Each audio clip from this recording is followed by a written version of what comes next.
Hello everyone, welcome to my channel. मेरा नाम है शिवी और आज हम डिस्कस करने वाले हैं चैप्टर 3 क्लास 8 एनसीईआरटी साइंस की एक्सरसाइज। ठीक है, इसकी समरी वीडियो ऑलरेडी मैंने अपलोड कर दी है, जिन्होंने नहीं देखी है वो देख सकते हैं। ये एक्सरसाइज है जो बच्चे एग्जाम की तैयारी कर रहे हैं या फिर जो एमपीपीएससी को टारगेट लेके चल रहे हैं वो एक्सरसाइज जरूर सॉल्व करें। इससे आपको समझ में आएगा कि किस टाइप के क्वेश्चन जो है वो फॉर्म किए जाते हैं, और जो बच्चे क्लास 8 साइंस की है उसके लिए भी ये बहुत हेल्पफुल होने वाला है। ठीक है, चलिए। Explain why some fibres are called the synthetic. देखो, सिंथेटिक फाइबर्स हम किसको बोलते हैं? जो मैन मेड फाइबर्स होती है उनको हम सिंथेटिक फाइबर बोलते हैं। जो नेचुरल सब्सटेंसेस से नहीं बनी होती हैं, मैन मेड तरीके से बनाई गई होती हैं, उनको हम सिंथेटिक फाइबर बोलते हैं। क्लियर? और जो हमको नेचर से मिलती है उन फाइबर को हम नेचुरल फाइबर्स बोलते हैं। Mark the correct answer. पहला है rayon is different from the synthetic fibers because it has a silk like appearance। नहीं, it is obtained from the wood pulp, इसलिए इसको हम rayon को क्या बोलते हैं? सिंथेटिक फाइबर बोलते हैं। ठीक है, fill in the blanks with the appropriate word।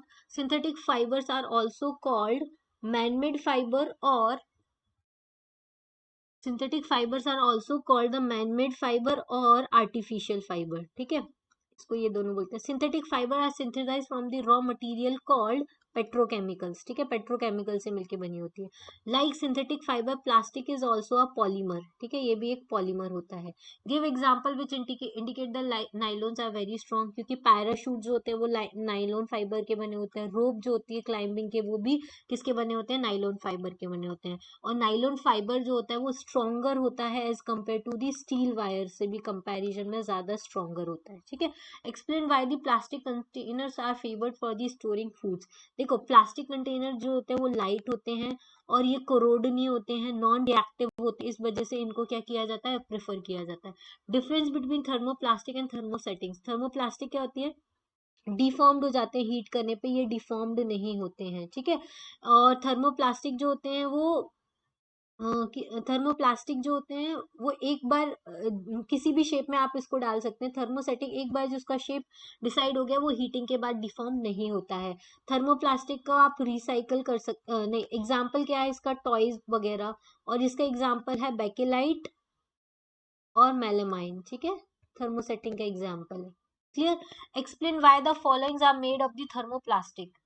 Thermosetting plastic. Saucepan handle. देखो, सॉसपेन हैंडल जो होता है वो थर्मोसेटिंग प्लास्टिक का बना होता है, बेकेलाइट का बना होता है, क्योंकि वो वेड कंडक्टर ऑफ हीट होता है तो वो इजीली मेल्ट नहीं होगा हीट के पास होने के बाद। फिर इलेक्ट्रिक प्लग्स और स्विचेस भी होते हैं, वो थर्मोसेटिंग प्लास्टिक के बने होते हैं, क्योंकि उनमें इलेक्ट्रिसिटी जब पास होती है तो वो मेल्ट ना हो, इस वजह से। ठीक है, categorize the materials of the following products। it can be recycled or cannot be recycled। ठीक है, प्लास्टिक टॉयज को आप रिसाइकल कर सकते हो, कैरी बैग्स को कर सकते हो, बॉल पॉइंट पेन को कर सकते हो, प्लास्टिक बॉल्स को कर सकते हो, इलेक्ट्रिक वायर्स को कर सकते हो, प्लास्टिक चेयर्स को कर सकते हो, इलेक्ट्रिक स्विचेस और टेलीफोन इंस्ट्रूमेंट्स, इन सबको आप रिसाइकल नहीं कर सकते हो। और कुकर हैंडल, ये भी बेकेलाइट का बना होता है, इसको भी आप रिसाइकल नहीं कर सकते हो। जो थर्मोसेटिंग का बना होता है ना, उसको आप रिसाइकल नहीं कर सकते हो। फिर Rana wants to buy a shirt for the summer। should he buy cotton shirt or the shirt made from the synthetic material? Obviously he should buy the cotton shirt because cotton have the pores, so it is easy to bear in the summer, क्योंकि summer में जो हमको sweating होती है तो cotton जो होती है उसको एब्जॉर्ब कर लेगी। सिंथेटिक मटेरियल जो होता है उसमें इतने पोर्स नहीं होते हैं, तो उसके वजह से उसको और ज्यादा स्वेटिंग होगी तो उसको एब्जॉर्ब नहीं करेगी तो और गर्मी लगेगी। ठीक है, इस वजह से हम समर में क्या करते हैं? कॉटन फैब्रिक्स पहनना ज्यादा पसंद करते हैं। Gives example to show that the plastics are non corrosive in nature. हम जो फूड स्टोरेज के लिए हमेशा ये प्रोडक्ट्स को यूज करते हैं वो नॉन कोरोसिव होती है और नॉन रिएक्टिव होती है। अगर हम उसमें कोई भी मटेरियल रख दे, जैसे आयरन रख ले, स्टोर कर दे, तो वो कभी भी कोरोड नहीं होती है, वो जैसी है वैसी ही रहती है। ठीक है, should the handle and the bristles of the toothbrush be made of the same material? ठीक है, नहीं, कभी भी सेम मटेरियल का नहीं होता है। नीचे वाला जो उसका कवरिंग होता है वो हार्ड होता है, जबकि जो ब्रशेस होते हैं वो सॉफ्ट मटेरियल के बने होते हैं, तो दोनों की हमेशा अलग अलग मटेरियल से बने होंगे।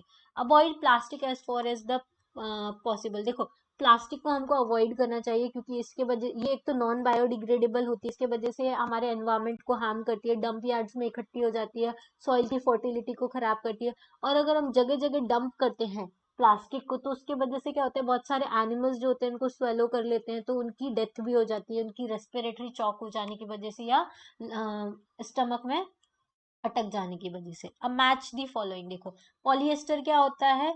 Fabrics do not wrinkle easily. Teflon किस में होता है, ये नॉन स्टिक कुकवेयर की कोटिंग में यूज होता है। फिर रेयॉन क्या होता है, वुड पल्प से बनाया जाता है। नायलॉन क्या होता है, पैराशूट और स्टॉकिंग्स बनाने के काम में आता है। Manufacturing synthetic fibres is actually helping the conservation of forest. हाँ करता है, क्योंकि सिंथेटिक फाइबर में हमारे रॉ मटेरियल जो होता है वो हमको उसका नहीं लेना पड़ता, फॉरेस्ट को कट नहीं करना पड़ता है, ट्रीज को कट नहीं करना पड़ता है, ठीक है। ये पेट्रोकेमिकल से बन जाता है, इस वजह से ये जो होता है फॉरेस्ट के कंजर्वेशन में हेल्पफुल होता है।